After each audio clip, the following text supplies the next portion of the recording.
Welcome to this emergency edition of the BSD YouTube show. As always, your host, Patrick Kerbler. I'm here by myself tonight.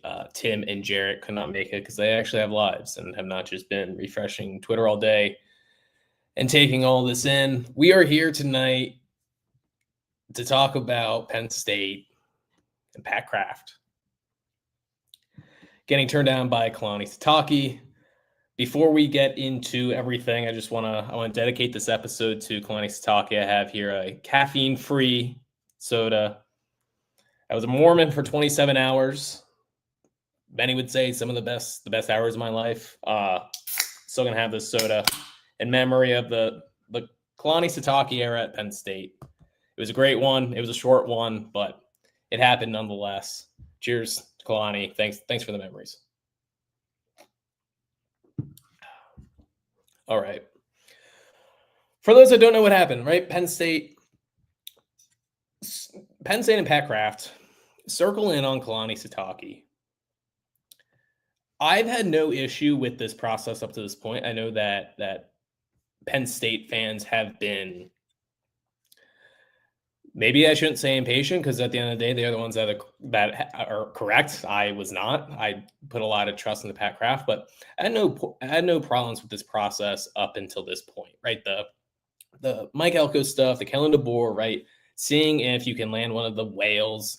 When that doesn't come to fruition, very clear that Pat Kraft targeted Kalani Sitake. They've been talking for weeks, and they were doing everything they could to keep this under wraps until as long as possible.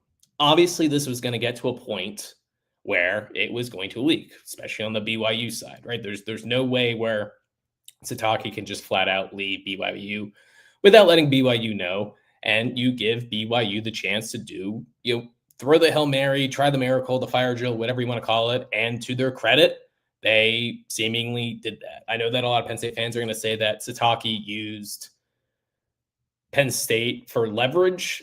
Maybe he did. I mean, we're never going to actually fully know the background of all this, but the fact that we got the On3 report yesterday from Chris Lowe and Brett McMurphy and Pete Nakos, and then got the Pete Thamel tweet as well.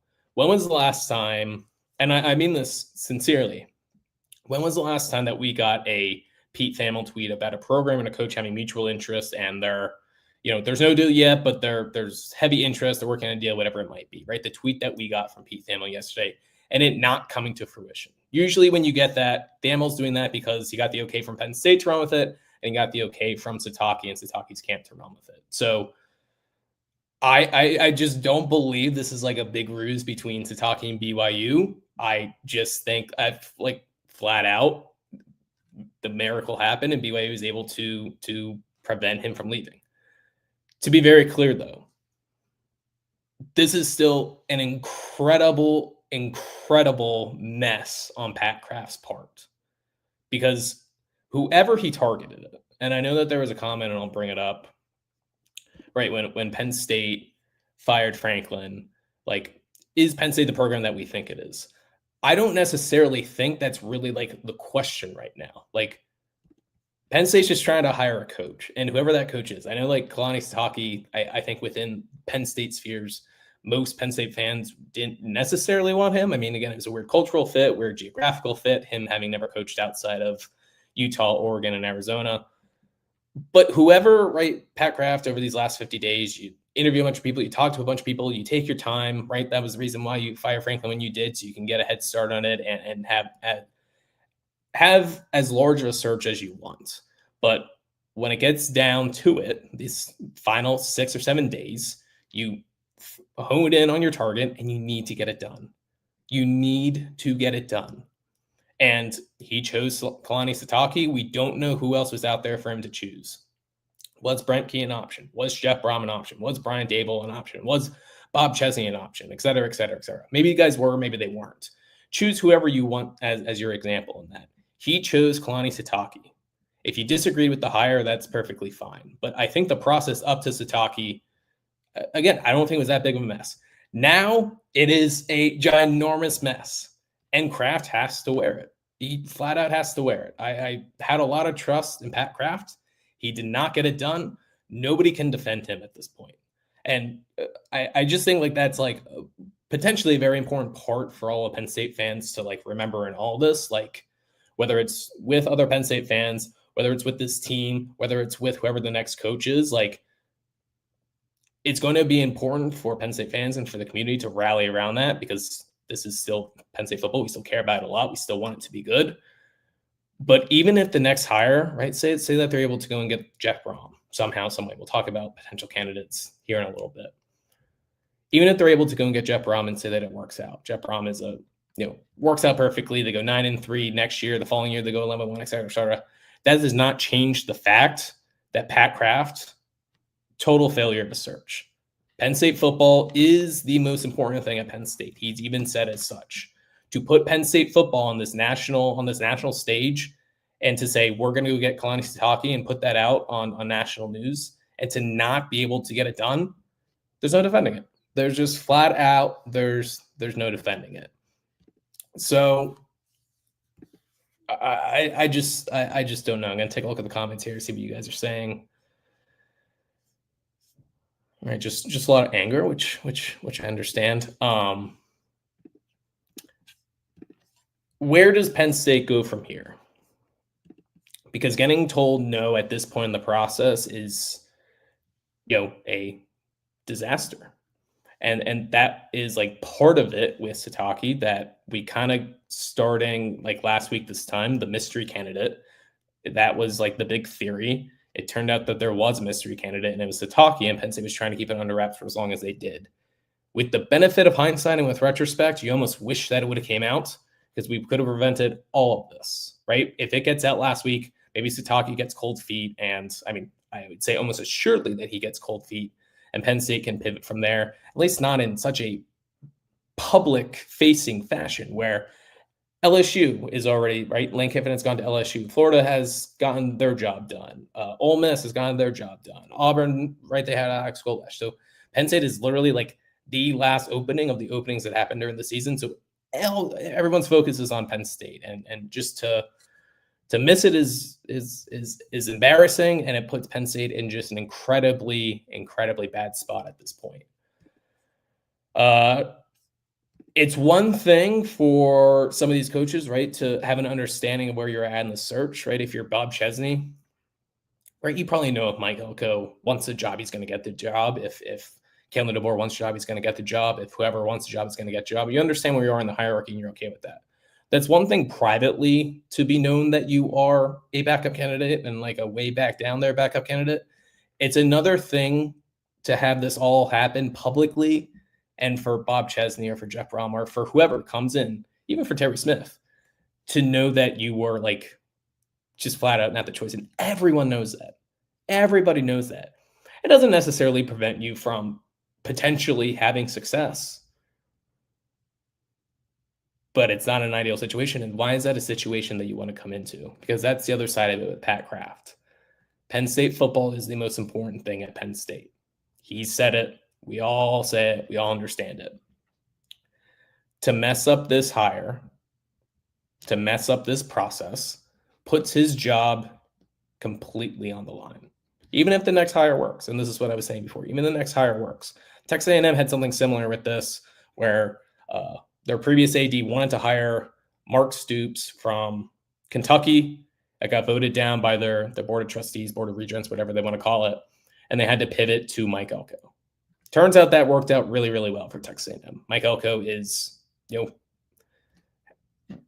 has taken A&M to the playoffs in their second season, looks like a top 10 coach in the sport, while Mark Stoops just got fired at Kentucky and, is getting his buyout in 60 days, which is pretty nice. But, right, so that works out completely for Texas A&M. But it's still bad process on Texas A&M to be at the point where you had to have your board of trustees, your board of regents, whoever, saying, no, we're not going to hire Mark Stoops. That is not going to be the move.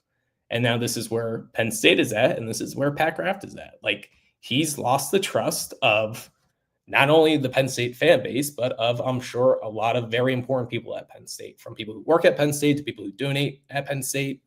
One of the reasons why Pat Kraft was able to make the move and fire James Franklin when he did was that the fan base had completely turned on James Franklin. Right? Without the fire Franklin chance and without how, hostile it got, I don't know if that's a move that Pat Kraft could have made. Similarly, Pat Kraft has now lost the fan base. There's nobody left in this Penn State fan base that is saying, trust Pat Kraft. Pat Kraft knows what he's doing. So, really bad timing for Penn State to be going all through this. They put a lot of faith in Pat Kraft and their athletic department in general when it comes to the stadium project, when it comes to making this new hire. This is a big failure. It's a big failure. And if you're a prospective coach, knowing that you are the backup option, everyone knowing that you're the backup option at Penn State, are you really going to come work for Pat Kraft knowing that he is on thin ice? He's greatly on thin ice. And there's, I would say a better than 50% chance that Pat Kraft is not here 2 years from now. So it just puts Penn State in a terrible spot. Puts Penn State in an absolutely terrible spot. Where Penn State goes from here is a great question. Knowing all of that, Penn State is still going to be a job that could potentially pay up to $11 million. That I think is still going to have a robust NIL program. That's still going to have the infrastructure, right? Everything that has been here is still going to be here. It still should be an attractive job. And that's what makes all of this so, sorry, I'm just checking Twitter, make sure I didn't miss anything. That's just what makes all of this so frustrating, is that it didn't have to go down like this. Like, even if you don't think that Penn State is a top 5 job or even a top 10 job anymore, it's assuredly a top 20 job. It's assuredly the 5th best job in the Big Ten, which is still, pretty freaking good when all things considered. And to have the Penn State brand now be drugged through the mud like this, and just the bad PR you get from this, it kills you. It really does kill you. But okay, I know I keep teasing it. Where does Penn State go from here? Terry Smith, first and foremost. Listen,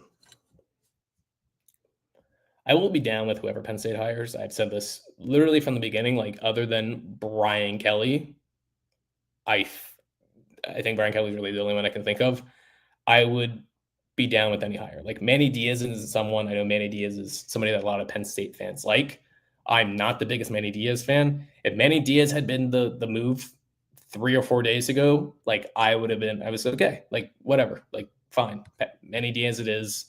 We move forward. We put everything behind Manny Diaz and see what happens. So I do just want to be clear that, like, whoever Penn State hires, I mean, especially at this point, it's like, okay, like, they must really want to be here of some sort. So Terry Smith, I mean, it's definitely more likely now than it has been in quite some time that he gets the job. I still don't think it's completely likely.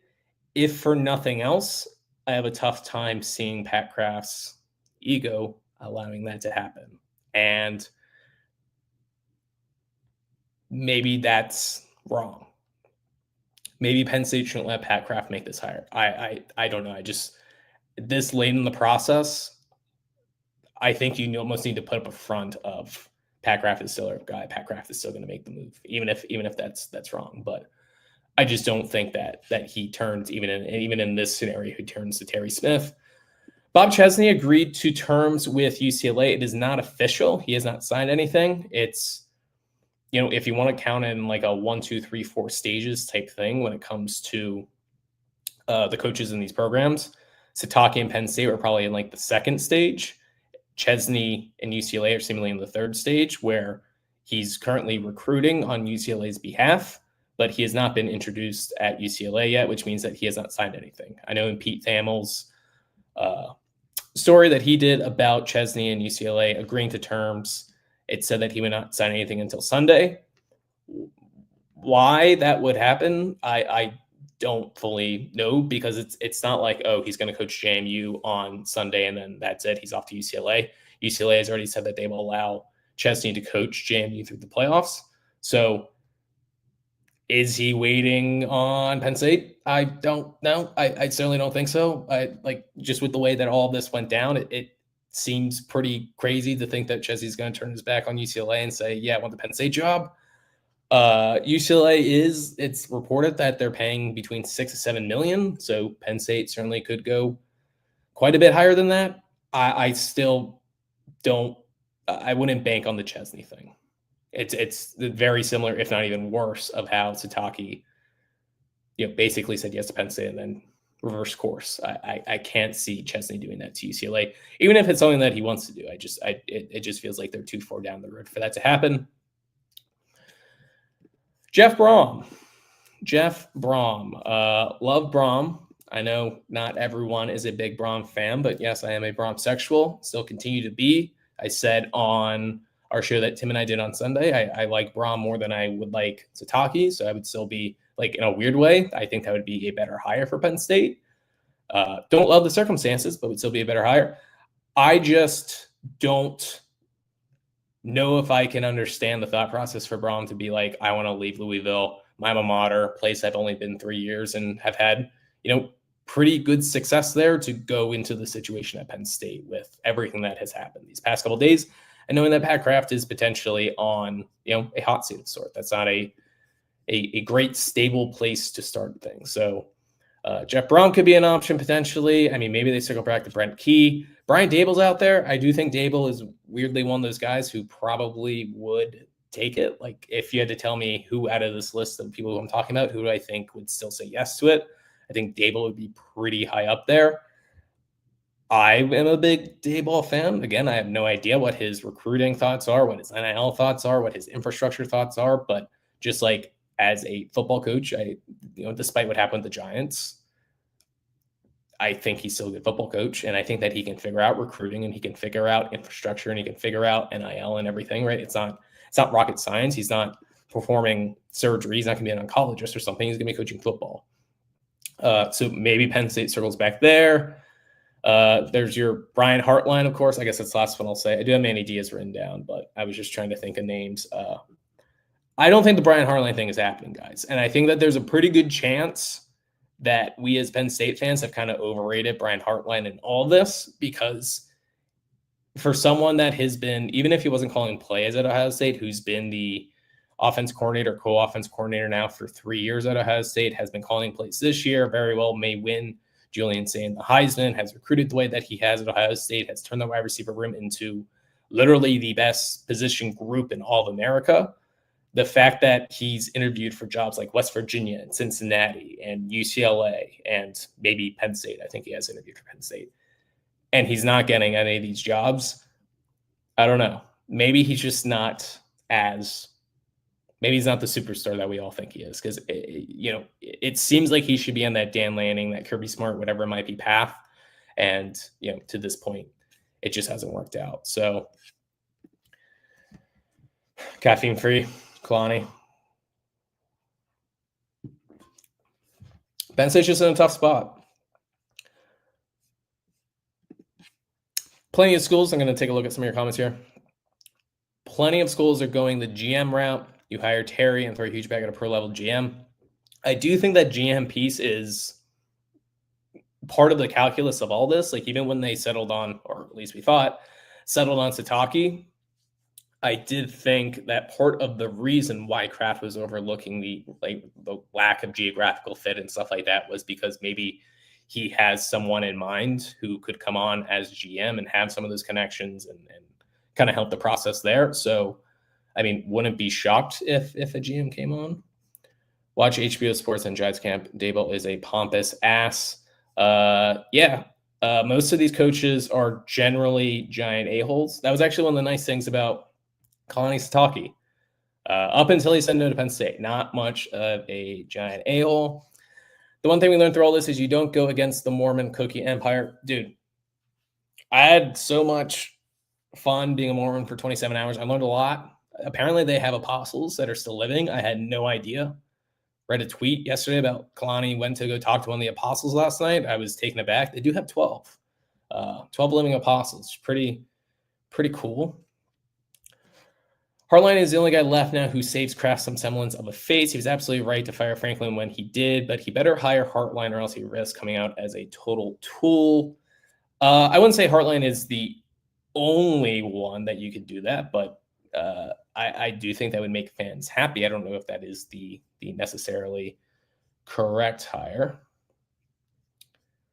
Let's see, what else do we got? I'm boycotting Crumble Cookie. I'll be honest, like even in the insomnia crumble cookie world, I don't really get it. Like it's from my understanding, at least with insomnia cookies, I would eat them like it was just like a warm cookie, big cookie. Like if it comes to desserts, give me ice cream beforehand, give me a cupcake, give me just cake in general, give me a brownie, give me a donut. Donuts are way better than cookies. I'm not saying cookies are bad. I'll eat some cookies, but I don't really get it. Sadly, Terry was never considered since the 82 panic to fire Joe Parr are still pulling the strings. I don't know if that's like fully true, but yeah, I mean, there's some issues at Penn State when it comes to the Penn State people and the paternal people. How long does it take to hire a new AD who hasn't burned bridges with fan base, board of trustees, and Jimmy Sexton? I don't really buy the whole Sexton thing. That was Todd McShay going on Bill Simmons' podcast, which I don't know. Todd McShay's not someone who I would generally consider just plugged in. John Summerall had no problem being the second voice at Florida. Good thing for PSU is the good thing for PSU is Franklin will never be the coach again, and that's the reason to celebrate. Yeah, I do want to say so. Two points here. One, Florida didn't like. I mean, it didn't feel like Florida fell in their face like as badly with all of this. Like, okay, they just got beat out by LSU, and I think that there was like almost an understanding of like I don't know, of just like all coaches, like even Summerall probably understands like Lane is going to have his choice of the picks between LSU and Florida, right? Summerall knows that he's not going to be above him for anything.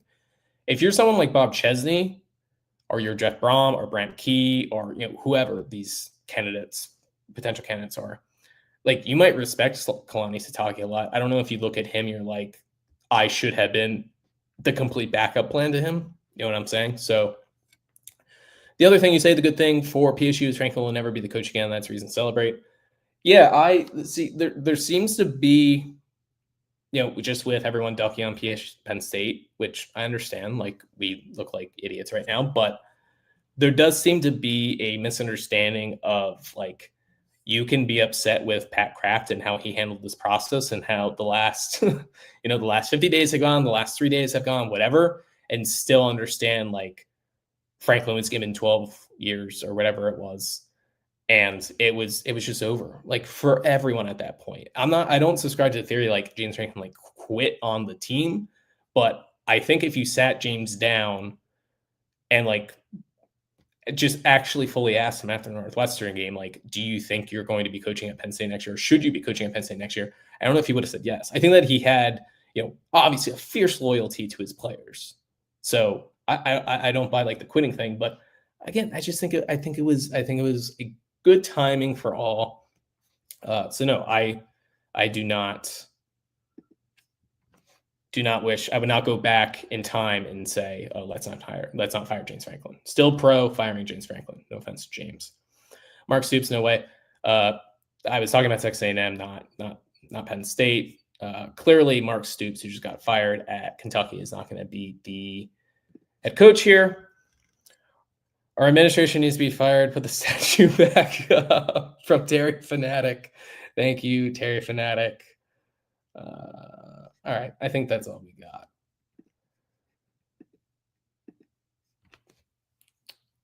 Yeah, just a not a great day, dude. Not a great day to be a Penn State fan. As far as like timing goes, I expect all this to happen quickly. Like one of the things with Kalani Sitake was that he did have the playoff, or he had the Big 12 trophy, the Big 12 championship game. So it was always going to kind of be a this coming Sunday thing, whether he was going to leave or not leave. I guess that's maybe one of the few bright spots in all this is he did not wait until Sunday to say no to Penn State. He did it tonight or did it today, whenever that actually came out. I would be shocked if 48 hours from now we don't have a coach. I would be greatly surprised if 24 hours from now we don't have a coach. They kind of just can't afford to wait at this point. Like it needs to be an ASAP thing. Whoever was left on the warmer, which then became very cold because Pat Kraft and Penn State thought that they had Sitake, need to warm that back up and see who still is interested in the job, and you take it from there. I do want to say, like, the fire Pat Kraft, remove the interim tag from Terry, but give him like a 2-year deal. No. Like that is what will kill the program, because you're not gonna be able to recruit at all. You're not gonna be able to do anything. Like, next year it'd be a total wash, even more of a wash than it is now. You at least need to put on the facade of Kraft is our guy. Kraft is making the moves, the decisions, and giving whoever this next coach is like a real contract. Again, none of these like guarantees. As long as you don't give them like the Mark Stoops, like things are owed 30 or 60 days after the firing, it's fine. So you need to find someone, give them the standard, 5-6 years, 75 million, 80 million, 65 million, whatever it is. And in a year or two, if you want to move on from Kraft, you certainly do that. But you at least need to put on the brave face of everything is happy marriage here, because trying to do the in-between of finding your AD during the search, removing the interim tag, but not actually empowering Terry to be the true real head coach, doing it half-ass isn't going to work. So don't think that is going to be part of the calculus. All right, there was a part of me that was really hopeful that once I went on that we'd get like a scoop or something, like Penn State is in talks with so-and-so, but it doesn't seem like that's going to be the case. Again, just reiterating, terrible stuff from Penn State. Pat Kraft, you are a total failure and a loser. This is going to define your career, man. This is going to define your career. And he is being paid millions of dollars to make these decisions. Penn State football is super important. He has even said as much. And to fail in this way and just really on the public stage spectacularly, like, dude, bad look. But we'll see what Penn State can recruit from this. Again, if they get Jeff Brom out of this, if they're able to talk Bob Chesney out of UCLA, if they're able to, I know there's not a lot of Dable people, but I'm a Dable people or Dable person, Dable-holic. All this is still salvageable, right? If Penn State hires Jeff Brom, Penn State hires Bob Chesney, so say Bob Chesney, they will talk him out of the UCLA stuff. Again, don't know how likely that is. He comes to his press conference. He makes it very clear he doesn't care about where he was in the pecking order. He's just proud to be at Penn State. He's fired up to be here. This is an elite job, and he doesn't care how he got it. He's just pumped to be here. All this will be water under the bridge, and I don't think Penn State's going to have trouble getting people in the transfer portal, getting recruits, in this 2027 class and stuff like that. But it's a terrible look for Kraft, and you better hope they're able to get someone, because this could go very poor very quickly, as if it hasn't already gone very poor very quickly. But we'll see what happens. We'll jump on. I'll even jump on later tonight if, for whatever reason, like 2 hours from now, we get some sort of news. Maybe they'll come on and talk about whoever that coach is, because, again, I think that things are going to work extremely quickly. Maybe not tonight, but I'm I would be surprised if in 24 hours something hasn't happened, and would be greatly shocked if by Thursday night there's not some sort of resolution to all this. So please subscribe to the podcast. This is just classic Pat forgetting to say subscribe to the podcast for the entire time. Subscribe to the podcast, like the video. We will be here no matter what, even if it's 2033. Terry Smith is still the interim. Pat Kraft has been fired. We're actually on like our 4th AD at that point. We're still interviewing candidates. We will still be here. This podcast will never die. Pat Kraft, James Franklin, they are not greater than this podcast. This podcast will continue on much longer than Pat Kraft. So, all right, that's all I got. Go State or whatever.